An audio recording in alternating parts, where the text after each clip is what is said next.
This episode of The Orb is brought to you by Audible.com, offering more than 180,000 titles for smartphone, tablet, and desktop. To get a free audiobook of your choice and help Trek FM at the same time, visit audibletrial.com/trekfm. And also by Enterprise in Space, an international program of the nonprofit National Space Society.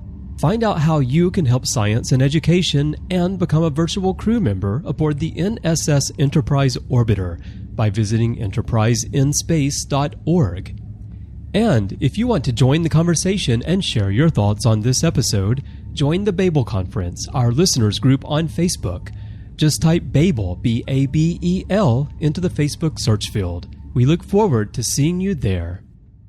This is J.G. Hertzler, General Martok on Deep Space Nine, and you're listening to Trek FM.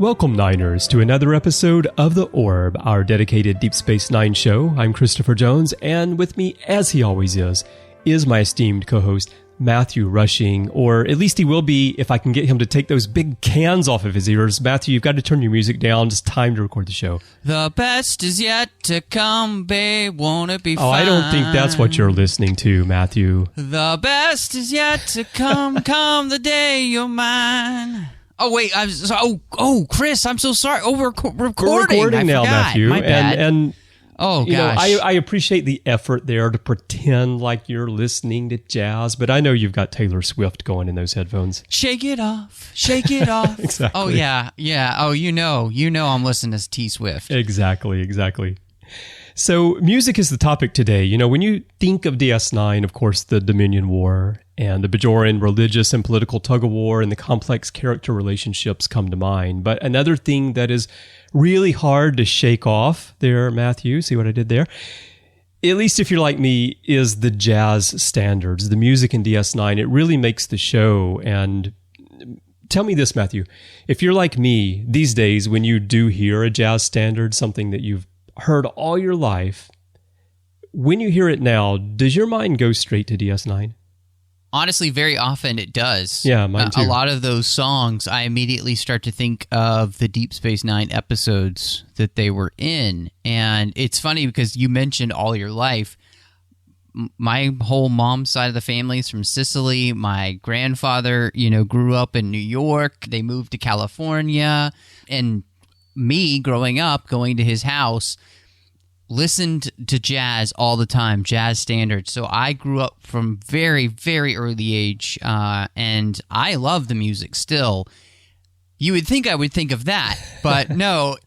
Deep Space Nine it's become kind of this mixture of my grandfather and being at his house and picturing being at, Vic's in the holodeck. Yeah. So it's kind of strange. Well, for me, I'm from the South. I'm from Alabama, and I grew up around jazz. And I actually, more than a decade before DS9 was even conceived, I was performing these songs that we hear on the show. So for me, jazz was always a part of my life as a performer. And I have all these memories of events that I played, and when we were playing specific songs, I even sometimes have flashbacks to pulling the music out of the folder.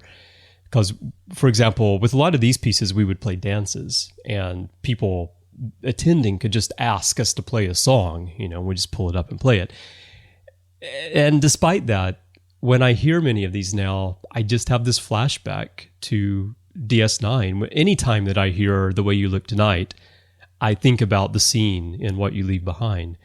So it's really fascinating. But I think that the music and the jazz adds a layer of depth to the story that's really key to making DS9 seem more real than any of the other Star Trek series. And so I thought it would be fun today for us to talk about these musical references in the show. Mm-hmm. One of the things that I wondered, Chris, even before we dove specifically into Deep Space Nine and their use of music and, you know, more popular music than we had really ever gotten on Star Trek before, like, what was it about more popular music references, do you think, that just didn't become something that they really used on Star Trek? Because it was almost always classical music, especially with The Next Generation. Yeah. The original series doesn't have any references really to pop music at all. And so why do you think that they pulled away from that so much? Do you think they were worried about putting it too much in the cultural zeitgeist just at that time? Yeah. Or I think that's part of it. I mean, the biggest reason is probably intellectual property rights. If you're going to use pop music in the show, you've got to clear the rights, whereas these jazz standards and classical music are in the public domain, so you're free to use them. If you use a very specific recording, maybe you need the rights to that and you're going to have to pay royalties, but the songs themselves, you can cover them. That's the real world, you know, probable reason from a studio standpoint. However, I think what you say is very important, because do you ever watch sitcoms, for example? Like right now I'm rewatching Friends. Yeah. And when I see these episodes, some of the songs they play, you know, like Third Eye Blind, things like this, it feels old already. Yeah, you know, we're only 20 years removed from this stuff, and yet you feel like, wow, this show feels really dated because that band turned out to not have many hits, or you remember something in your own life from that moment, and it sort of makes things feel dated. Whereas these jazz standards that they use on DS9 or the classical music that they used on TNG, these pieces have already proven themselves that they stand the test of time. A little bit later in the discussion today, we're going to run down the pieces that Vic Fontaine performs and give a little bit of background to those, and you'll find that, you know, some of these come from the 1930s. And so when something has lasted 50, 60, 70 years by the time you use it, it's already overcome that obstacle of being dated. Like, you know that it's going to remain important through the years. And the fact that someone in the 24th century might still be listening to it, I think makes a lot of sense. Well, I mean, and it's always weird. I mean, say you're watching the original series and, you know, you find out that Dr. McCoy's a real Merle Haggard fan. You right. know, that, and he might be, that's actually. really strange, you know? I know. And that's exactly what, like, it's kind of funny to think of, like, they picked out popular music. And the thing that kind of made me think about this was actually thinking about First Contact, where they actually use for the first time some popular music. Yeah, Steppenwolf. Obviously classic rock. Yeah, and it felt so natural for a character to kind of pull out that music, because even now that's music that still gets played on the radio. Yeah. You know, that music is old to us, but it still actually works because people are still listening to it. And so that, I think that's really funny. Or of course, you know, in JJ's Star Trek 09, where he put on the Beastie Boys, and in Beyond. I mean, feels like they use that actually in the climactic scene of Beyond, which But I will say there, for me, using that in the climactic scene of Beyond, I thought was a bit of a creative mistake, because that will feel dated down the road, I think. I mean, I know it's Beastie Boys, but it just, as a Star Trek film, I would not have made that decision there, but it felt very JJ. It did tie back to 2009. I get it, but it wasn't the best choice in my opinion. That's an interesting thing, because at least right now, I love it. I think it's a nice universe moment, so it works within that universe. It will be interesting to see how it plays in the future. I will say, though, about First Contact, I feel there that part of the point of using Magic Carpet Ride, using Ooby Dooby, was to give it a dated feeling, that we're back in time, and here's a point where yeah, it's the 21st century. But, Yeah. I mean, we're in the 21st century now. We're not that many years away from where they were with Zephram Cochrane. And I do think that in our own timeline, in our own real world, that those songs will continue to be played on the radio. People will be listening to them at that point in time. That's a great point. So it works perfectly, and it also creates that temporal separation for the Enterprise crew that, hey, you know, we're back in the 21st century right now. And the fact that it does feel dated, it creates the effect that I think they wanted there. Well, I mean, you know, in First Contact, you've got Picard listening to opera, you know, at the beginning. And then, of course, they end up and they're listening to, you know, classic rock. But opera is one of those things that is always going to be relevant because we're already continuing to listen to and perform these pieces centuries after they were made. So that's not going to suddenly vanish in the next 200 years. I mean, it's kind of weird if you walk into Picard's ready room and, you know, a sad John Mayer song is playing. Exactly. Or if he was listening to Jewel, you know, that would be really, really unexpected. Oh, man, that's bringing it back right there. I can totally see him listening to the Pieces album. Oh, that's brilliant. I mean, he's sitting there, he's listening, and you hear, I was meant for you. And Beverly walks in, and then he turns it off really quickly, and he's like, what is it, Beverly? I was not listening to Jewel. No, I was not. It's like in Spaceballs. It's like, why didn't you knock? I'm sorry, sir. I didn't see you playing with your dolls again. Exactly. Oh, man. All right. Well, why don't we continue on and talk about some specifics before we get to the jazz bit and maybe a little bit more about popular music that should live on to the 24th century. I wanted to see what other musical references we had in Deep Space Nine, Matthew, to alien composers in particular. And doing the research, of course, I found some references. Unfortunately, they don't really expand upon them very much, so there's not a lot to talk about here, but I thought we could do a rundown anyway. And we'll start with someone who is sort of a main character on the show in a sense, and that's Dax. Joran Dax, in fact. Or Joran Belar was their original name before they were joined, was a composer. This Dax is referenced in Facets, Equilibrium, Field of Fire, and Till Death Do Us Part. And I guess would it be Facets where we learn the most? I think that and a little bit of Equilibrium. Equilibrium as well, because we get the embodiment of the past hosts, right? Yeah, exactly. And I think you're right. It's in Facets where we actually get to hear the song that he created, and Jenzia starts playing it, so we get a taste of what the music is actually like, what it sounds like. So, you know, it's always interesting, too, whenever they have to create an alien music, because it's hard. You want it to be, you know, auditorily pleasing to humans, but at the same time, alien music could be something that we couldn't stand listening to. Right. Exactly. What do you think about the choice of Sisko to embody Joran Dax? Because Sisko, you know, he's kind of like a Jazzcat.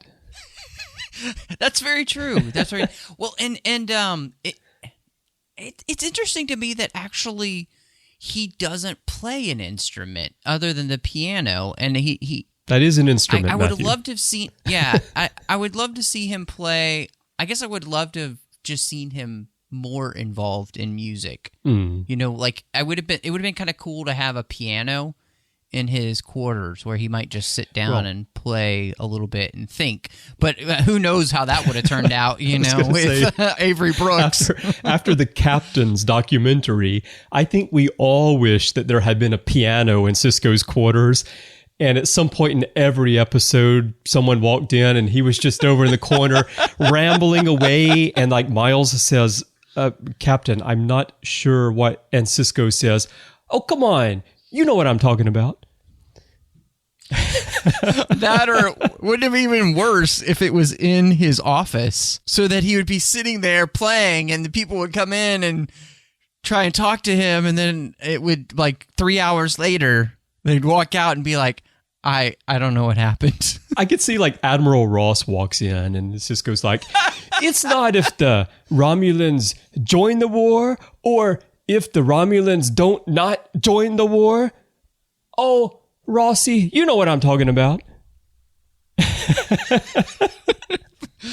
Oh, man. That would have been very, very interesting. I do have to say, I'm really glad that the writers of Deep Space Nine used Delvaux, really my favorite Vulcan composer. And, you have a favorite Vulcan composer. Yeah, I do. Okay. I really do. Janzia and Melora really liked his music, and I appreciate that they brought him up in the episode Melora. Just a really nice use of tone and structure. Very, very well done. I mean, excellent pull for the Deep Space Nine writers. Now, speaking of pointy ears, there was also Frinchat, a Romulan composer, who was referenced in Playing God. I'm sorry, I'm being an earist, yes.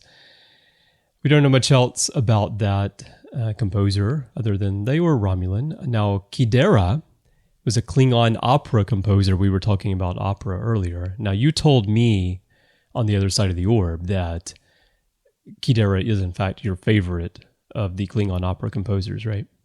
It is. It's what's strange about Kidera is you don't realize it, but it's a heavy metal Klingon rock opera, and so it's pretty hardcore.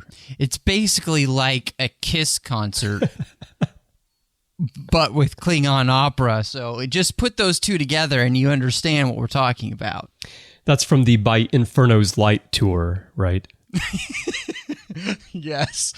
And Purgatory's Shadow was a perfect follow-up, too. But, of course, it didn't sell as well as By Inferno's Light, which is really often didn't. the case. It really didn't, because actually it was a prequel, and it just, it was, people didn't understand it. Yeah. That makes sense. And they went acoustic, and just that's just not a Klingon acoustic thing. Klingon rock opera. Wow. Oh, man. Okay. So the one other alien composer who is mentioned is Tor Jolan. And this is a Bajoran composer used by Julian Bashir to try to hit on Kira at the beginning of Crossover. Not a good call, personally. I mean, Julian was always going to strike out with Kira. He almost had a chance with Dax, but Kira... No, not really a good match. What he didn't know is that she's really a Patty Griffin fan. Okay. So, I mean, just really... Yeah, I also know. Unexpected. It's random. Yeah, Totally unexpected. Very random, so. Yes. Yeah. All right, so those are the alien composers mentioned on DS9, and otherwise jazz is the real hook for the show. The writers even went so far as to incorporate, of course, a real-life crooner in the form of James Darren. And I want to talk about jazz a bit and why. We talked a moment ago about why they don't use popular music and they tend to go for jazz or classical. But before we really talk about the role of jazz on the show, I wanted to do a bit of a rundown of the songs that we hear Vic Fontaine perform and where these songs come from, who wrote them, a little bit of background information. The first one that I'm going to mention is The Best Is Yet to Come, which was in Bada Bing, Bada Bang. I'm not going in any particular order here in terms of episodes. I'm mostly going in the order of how they appear on the album. This one's from the heart. So The Best Is Yet to Come. This is a popular jazz standard. It was composed by Cy Coleman in 1959. He collaborated with lyricist Carolyn Lee. Most people know Frank Sinatra's recording best. That's going to become a theme tonight, I think, Matthew. Frank Sinatra. This was on Sinatra's 1964 album, It Might As Well Be Swing. And this project involved two other names that you probably know, Count Basie and Quincy Jones, who, of course, became a famous producer. But Tony Bennett was actually the first person who performed this piece, and it was the last song that Bennett performed publicly in 1995. The Best Is Yet to Come. It's a good one. Come Fly With Me is another one from His Way. And this was the title track of Frank Sinatra's 1958 album, which came in the middle of the resurrection of his musical career when he moved over to Capitol Records. And this one hit number one on the Billboard album charts in just the second week, something that I think maybe Frank Sinatra and Taylor Swift might have in common, Matthew. Oh, definitely. Yeah. I think Taylor's a little bit better at hitting the top of the charts. But Frank Sinatra did it with this album in the second week and stayed there for 5 weeks. It was nominated for a Grammy for Album of the Year that year. And that was actually the very first Grammy Awards, which I find very interesting. But he lost to Henry Mancini for something else that people will find very familiar, the music from Peter Gunn. Then there's All the Way from, this was referenced in Image in the Sound. This is another song written for Frank Sinatra. This time it was written by Jimmy Van Housen with lyrics by Sammy Cahn. No relation to that Cahn. I know Star Trek fans went straight to that. That's how he got called all the time exactly. To the stage. Cahn! Cahn! Come on, it's time for you to go on.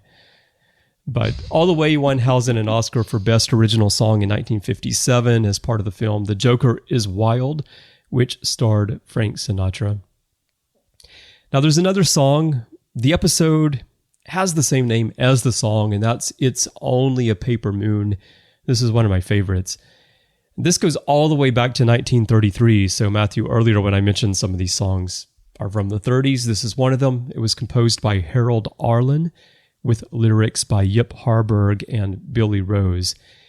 And the first appearance that people think of for this one is in the film Take a Change from 1933. But Arlen wrote it for a Broadway play called The Great Magoo that flopped. It's probably the name. I mean, it's got to be the name, right? You think the Do name, you really want to go to Broadway and like, what are you seeing? The Great Magoo. so that didn't fly. That's right. But it's really Ella Fitzgerald and Nat King Cole who made this one popular in the late 1940s near the end of World War II. Although for me, it's really Nog who made this one popular, I have to say. He really had a way of with music, you know, Nog. He does. He has a way of playing the same song over and over and over and just annoying the hell out of his roommates.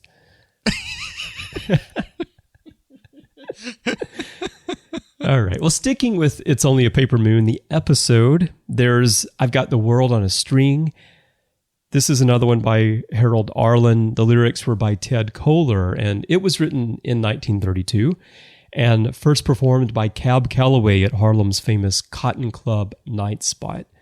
But that was near the tail end of the Cotton Club's heyday, which came to an end in 1935 after the Harlem riots, and then they moved the club.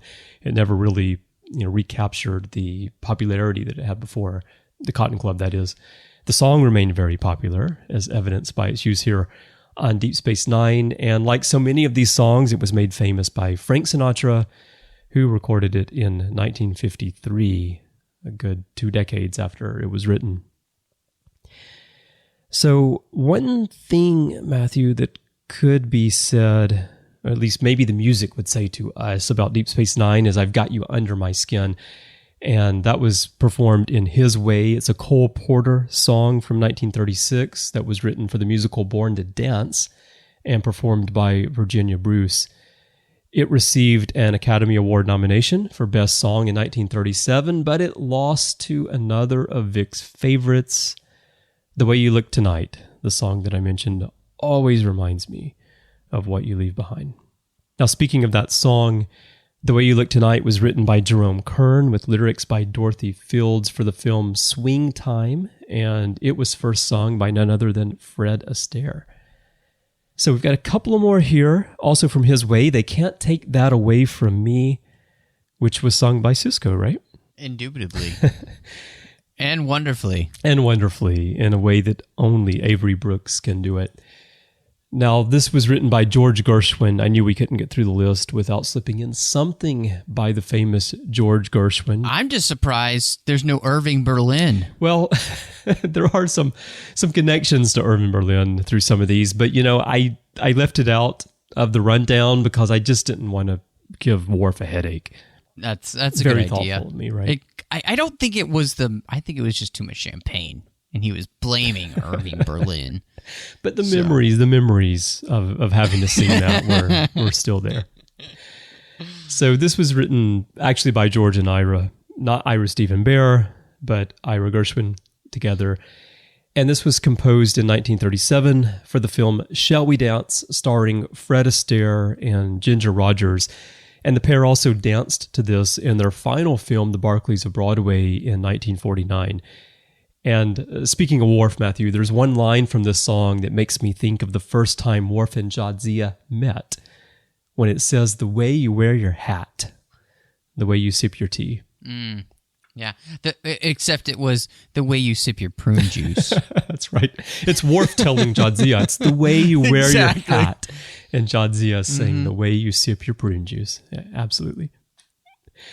So George Gershwin died 2 months after that film was released, and he did receive a posthumous Oscar nomination for Best Original Song in 1937, but lost to Sweet Leilani by Harry Owens from the film Waikiki Wedding, which sounds like a holosuite program, actually, doesn't it? Waikiki Wedding? It sounds like one of Quark's holosuite programs, one of his saucy ones. Actually, it sounds very much like one of Neelix's holodeck programs.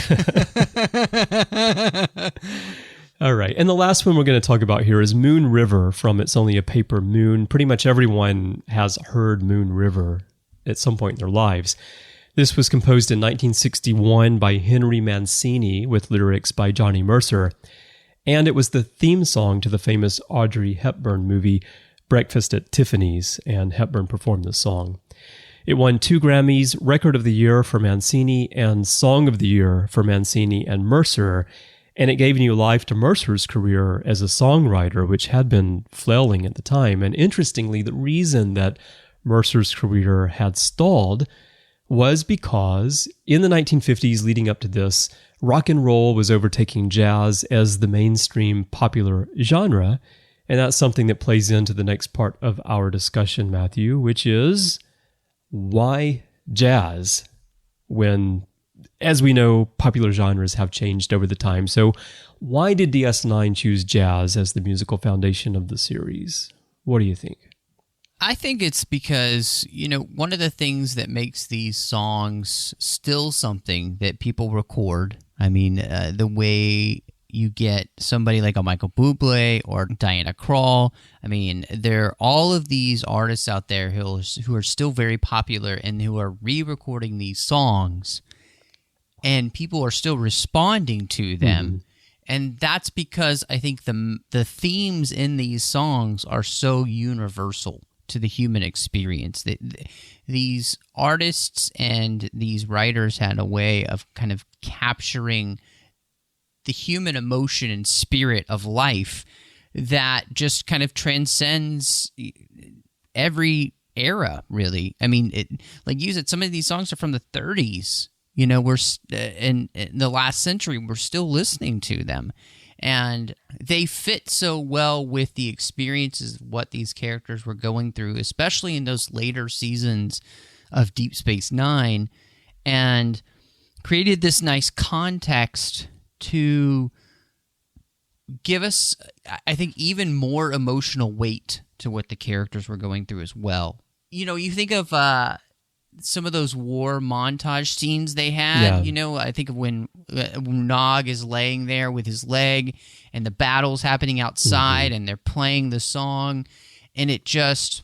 this wonderful juxtaposition is just perfectly done, and you can't do that with a classical piece, right? Really, yeah. You need something that has lyrics to it, that's saying something that throws into counterbalance everything else that's happening, and jazz just fits Deep Space Nine. And I think part of that it has to do with Avery Brooks. Avery Brooks is this kind of jazzy character. Yeah. In his own life, and he brings that to the character of Sisko.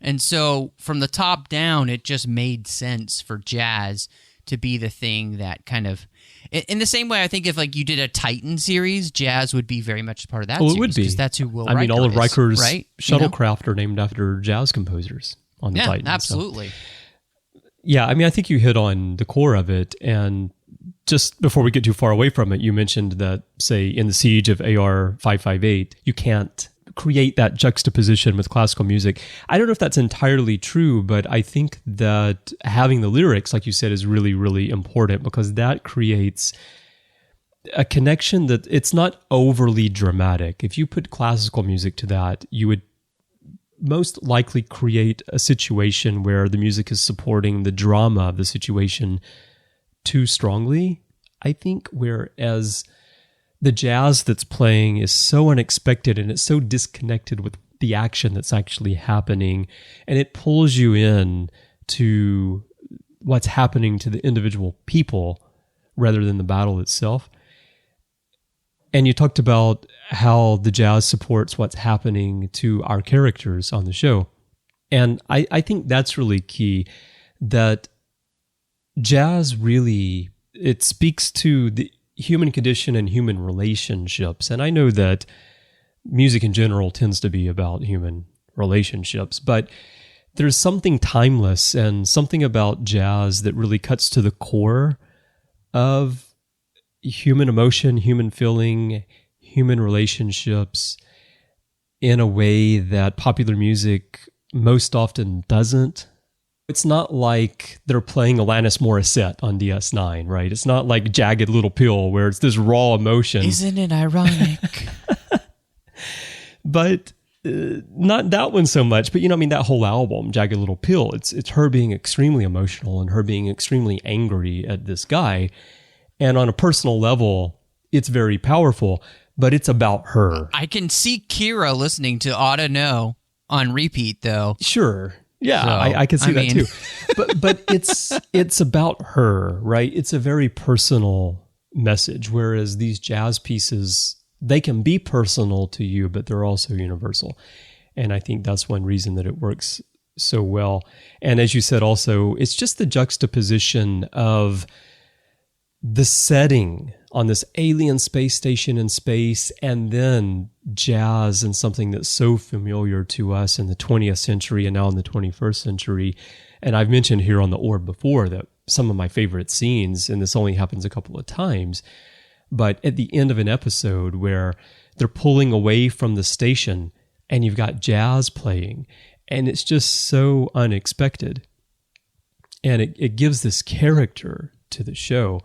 And I guess the other point I wanted to make before I get too far away from it and completely forget about the point is it's back to the characters. It's back to making DS9 feel so real, and the fact that jazz is like a really down-to-earth style of music that everyone, I feel, can associate with. Well, I think of in his way, when Odo is pretending to play the piano and Kira comes out and sings Fever, it's this sultry, sensual, seductive song that's so perfect for the moment. And it's everything that it's about, this connection and exactly kind of what Odo wants to be able to express to Kira, but he doesn't have that ability yet. He just hasn't been able to open up himself like that to her, and the music that he's watching her perform in some ways is it's almost like his deepest desires coming out in lyric, with this Kira character. So Matthew, are you telling me that whole situation worked better with Fever than if Kira had come out and sang Taylor Swift, You Belong to Me? Because, that would have been a more direct message to Odo. Yeah. I feel like that it probably did more for Odo at that point. Yeah. Okay, all right. Yeah. If she was singing to me, maybe, I don't. All right. So that's why jazz, I suppose. And, TNG chose classical. And I had another thought about this, like, why jazz for DS9? Why classical for TNG? And my feeling was that with DS9, we're out there in the wilderness. We're on this alien space station. The characters kind of having to fend for themselves.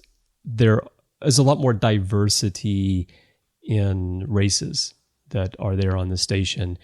And just in general, it's a bit more, here's a world that's a lot more like the real world.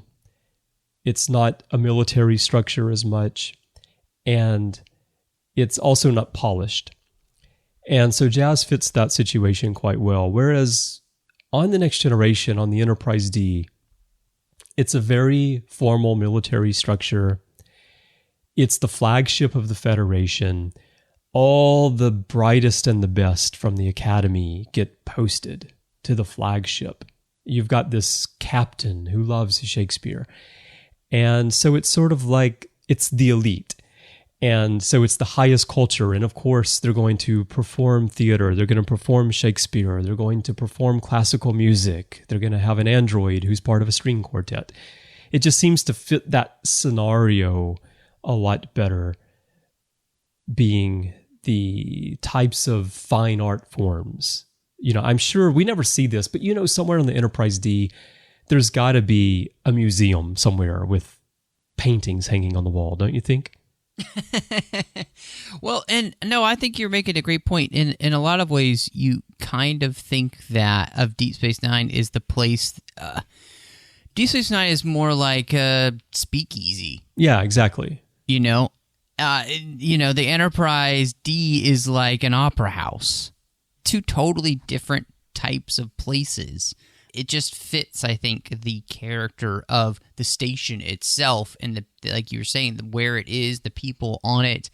You know, jazz is all about people kind of coming in and doing their own thing for a little bit, but all on the same kind of melody line, everybody kind of working together, but in a completely different harmony style and movement way. And that's exactly what Deep Space Nine was to Star Trek in general. And so I think jazz completely just represents what the show was, even in the Star Trek mythos, when we compare all the different series.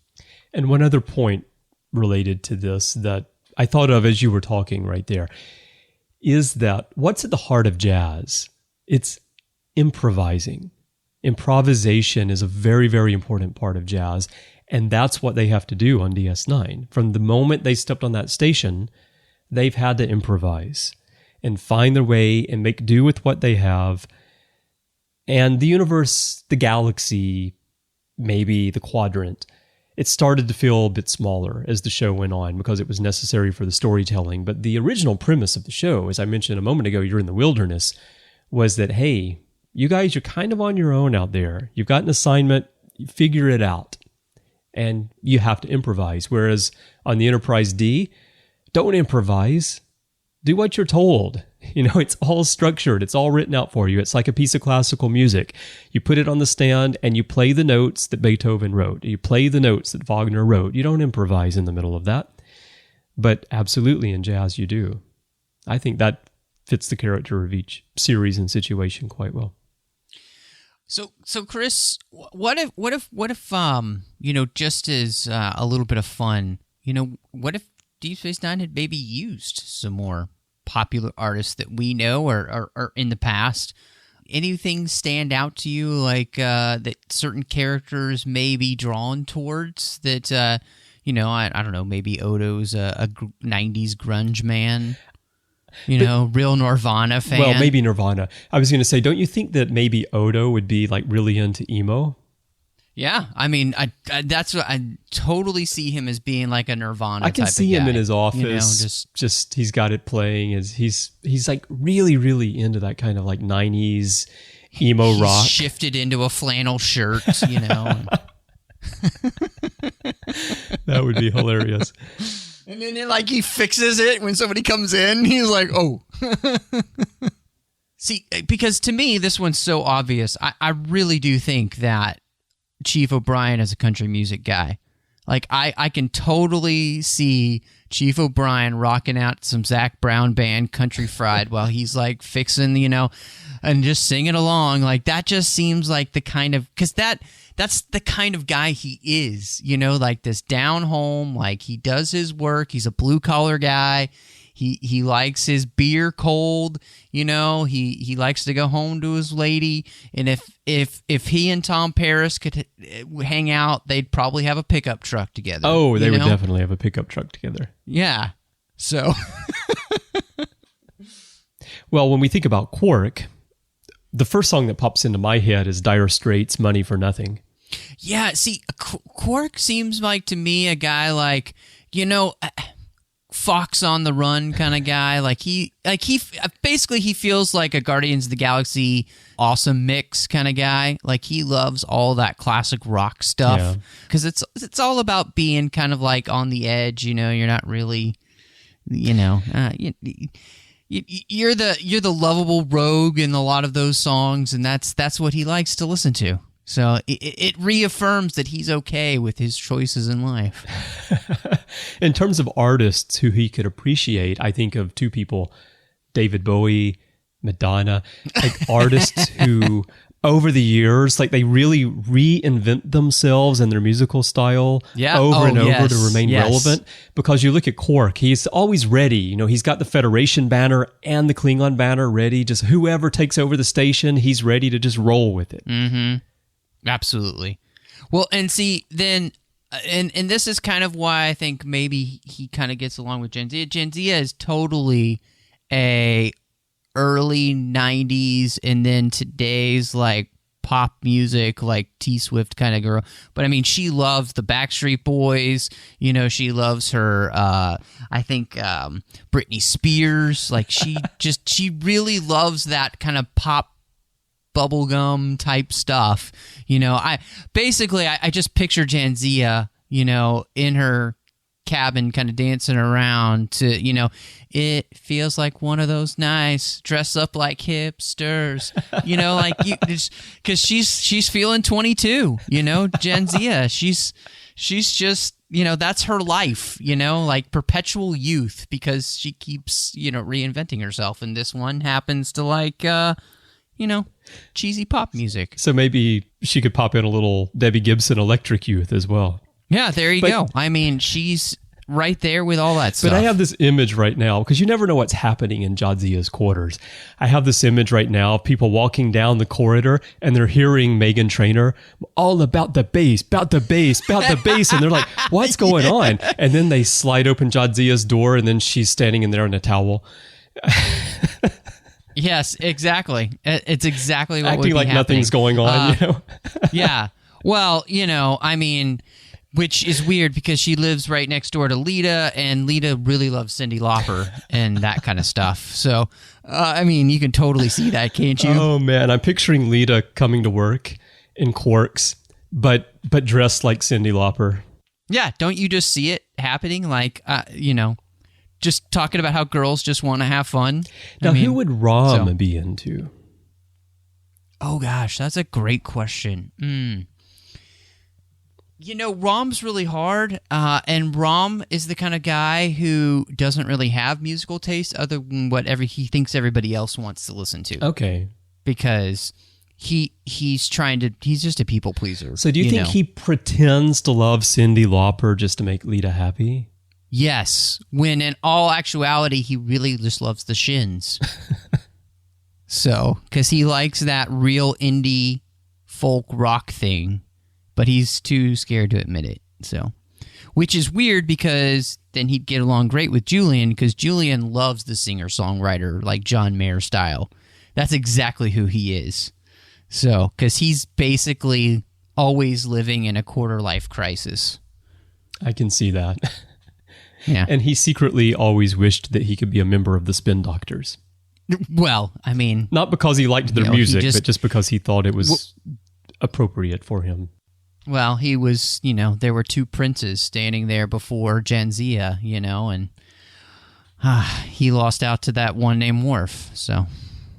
Now, who would Worf be into in terms of human Earth music from the 20th century or early 21st? Pretty much, it's odd, but he's a Monkees fan. He really loves the early Beatles and Elvis Presley. I did not see that coming. Kind of stuff. Yeah, no, he's a huge Monkees fan. He is a man of mystery, but yeah, prune juice. That's and what the I was going to say. It fits perfectly with his love of prune juice. It's just completely unexpected. Yeah, right. Mm-hmm. Yeah, that's what I'm... Yeah, Now, I do... This is the hardest one. So, of all the characters there, though, which one that we've talked about's favorite song do you think is Bop? Of the characters that we talked about. Mm-hmm. Yeah. I'm going to have to go... You mean that we talked about right now or at some point today? That we've talked about tonight. Because I was going to go off the board from the immediate discussion here and go with Nog. You're absolutely right. It's actually Nog. All right. Yeah. Nog and Jake, this is their bro song. So, yeah. So... That's awesome. Now, one more point here. This isn't about DS9 characters, but this is about why did they not use 20th century pop music, or in this case, it's not pop per se. It's actually alternative punk music on the show. Going back to the original series, Arena with the Gorn would have been so much better if they have used music from one of my favorite bands, the Dead Milkmen, because you have Big Lizard in My Backyard. I mean, where is there a more perfect match for a song and what we're seeing happen in an episode than that? There absolutely isn't a better choice. I do think we need to revise, though. I think Quark would also be a hip-hop man. You think so? Yeah, totally. All those lyrics about the babes and the stuff, like, he totally is into that. That's the life he wants. Big gold chains, flashy clothes, Actually, I think pimping cars. I think that maybe we go even beyond hip hop when we get into the money part. I think he would be just a straight out rap fan. Because no one talks about their accomplishments and their wealth more than a rap artist. Nope. Yep, that's him. I love it. Oh, gosh. But I think, it is one of those things where it is very difficult in Star Trek to add in the popular culture of today without tying it too close together. And that's one of the ways in which I think, the classical standards, it's easy because they're so far removed from where we are now. But what's crazy to think that is so much of the music, like from the 60s and the 50s and 70s even, that's a long time ago now. It's like almost 40 years ago, some of that stuff, 50 years. So it really, I wonder if they'll add any of that stuff in Discovery, but who knows? Probably not. But it would be interesting to have some of the characters. And that's the place, of all the shows, it's probably Enterprise that you would get the most of those references at all if they did them. Yeah, Enterprise was the perfect series to be able to do stuff like that. So we'll see if they do it in Discovery, but we are 100 years into the future at that point, only 10 years away from the original series. So who knows? I mean, honestly, I kind of hope that they don't, because as I was saying at the beginning of the discussion, there's just such a danger, and as you were saying right now, there is a danger of making the story dated because of the music. And there's the other obstacle, and this is something that a lot of shows from the 80s and the 90s have run into, is that in order to release the show later, whether it be on DVD or Blu-ray or holographic disc or whatever we have in the future, Netflix, Hulu, these kinds of things, if you use popular music in the show, even though maybe you licensed that music at the time for first run, if you can't get the license later, you've got to go through and edit and remove all that stuff. The example that really stands out to me, because I always used it as a running joke on the Ready Room, is My Life by Billy Joel, which was the theme song to Bosom Buddies. Well, if you get the DVD set of Bosom Buddies, which surprisingly I do not own, but if you get that, that's not the theme song to Bosom Buddies anymore, because they couldn't relicense it and use it. Or maybe they could have if they wanted to pay enough money and they didn't want to, but that's a problem. And there are a lot of TV shows where in the DVD releases and the Netflix releases, there are parts of the episode that have been cut out because they have music that they could not license. Well, and that happened to a couple shows. One, it happened to Everwood, a show that I loved that was on the WB, and they had to switch music. They had to change the music in some of the DVD seasons because they didn't have the license. And then one of my favorite shows called Ed with Tom Cavanaugh, that show is still not out on DVD or streaming because of the music because they use so much music. And it was right in that time period where before DVD really took off and the home viewing for TV shows was really a thing. And I mean, nowadays they work all that in. But yeah, a lot of those older shows really suffered because of that. And it's unfortunate. You know, in the end, I'm not sure why you wouldn't want to give your rights to have your song on a show that will be watched more. Yeah. When, you know, so many times you hear a song in a show and you're like, oh, I love that song. I need to go buy that song on iTunes, you know. But the mentality is still stuck in the past, and people think, well, I'm going to be able to license it for this, and only for this geographic region, and only for this form, only for DVD, not Blu-ray.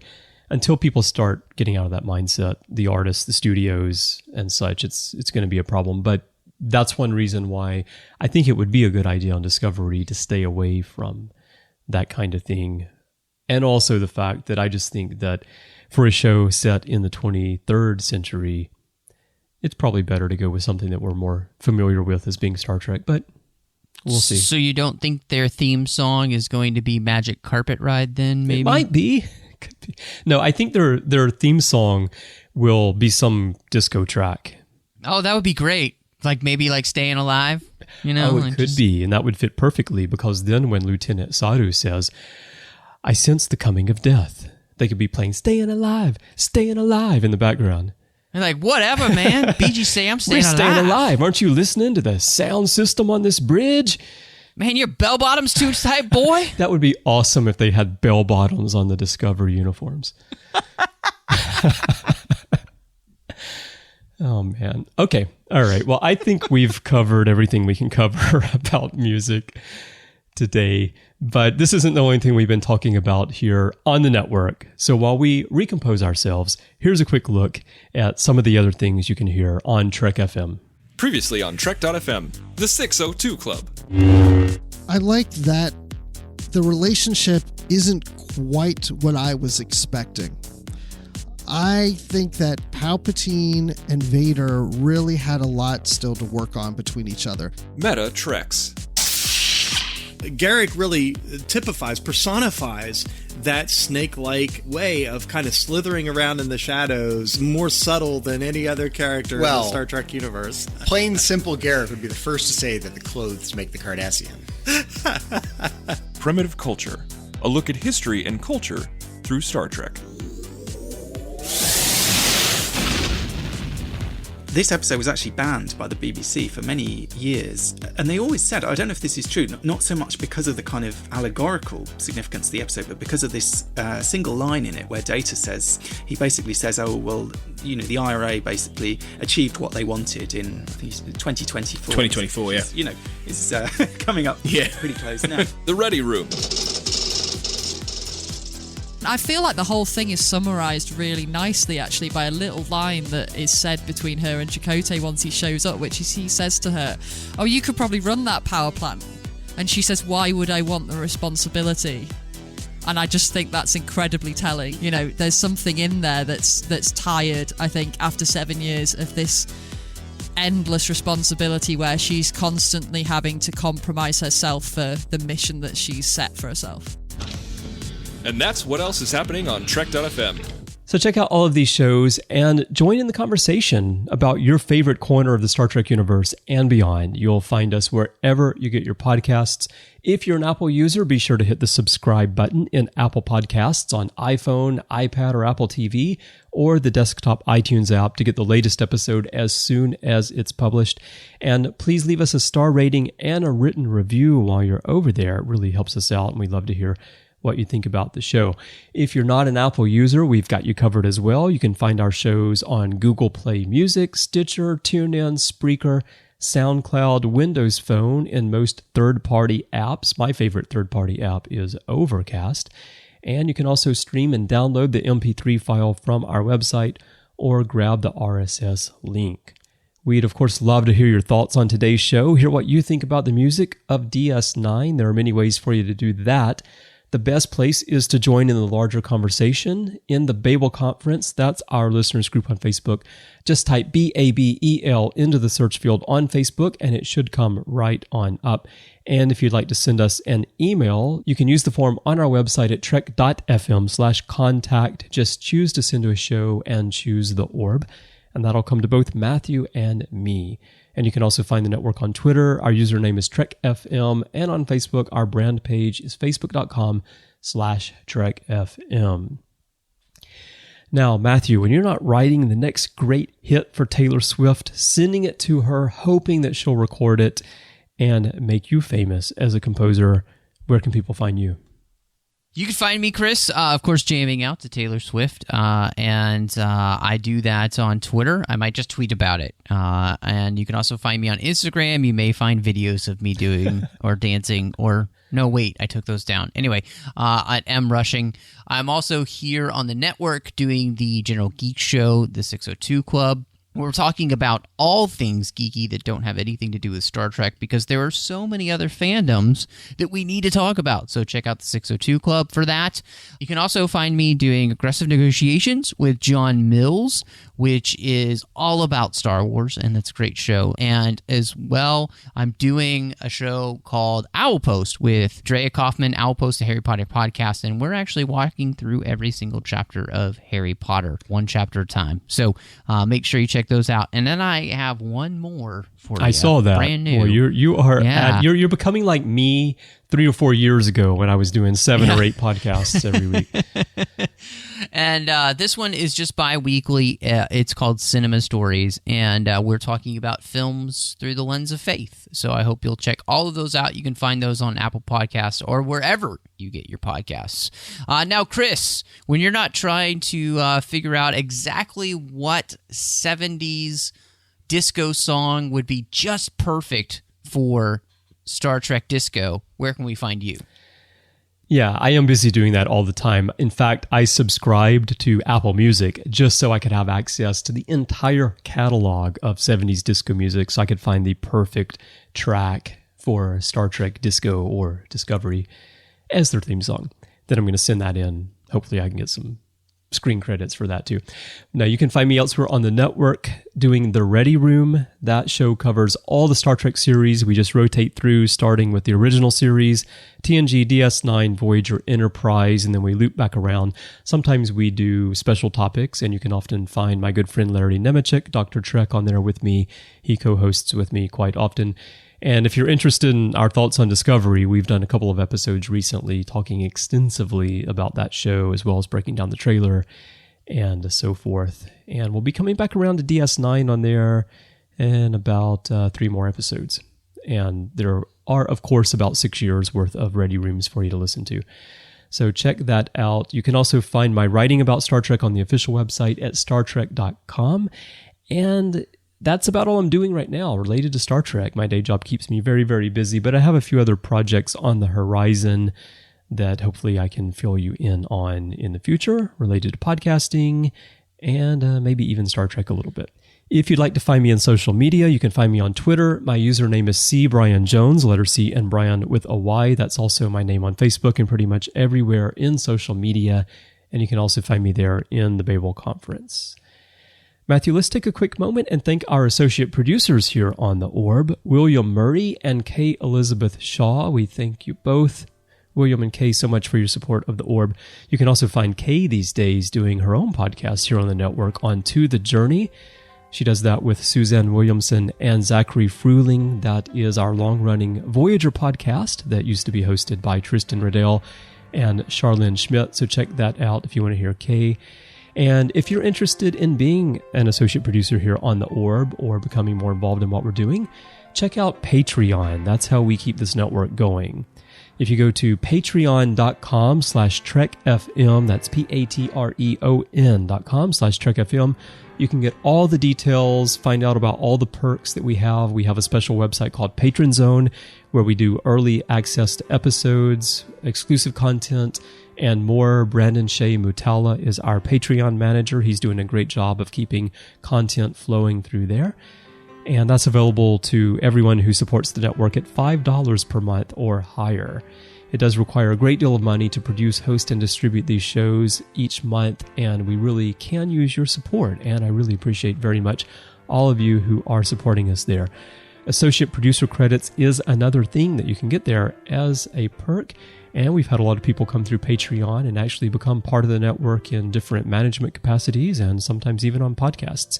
We also have the Patrons Roundtable, where you can hop in a meeting just like Matthew and I are in right now and talk about Star Trek once a month with fellow listeners and some hosts from the network. So again, check it all out. Patreon.com/TrekFM is the URL, and I really thank you so much for your support.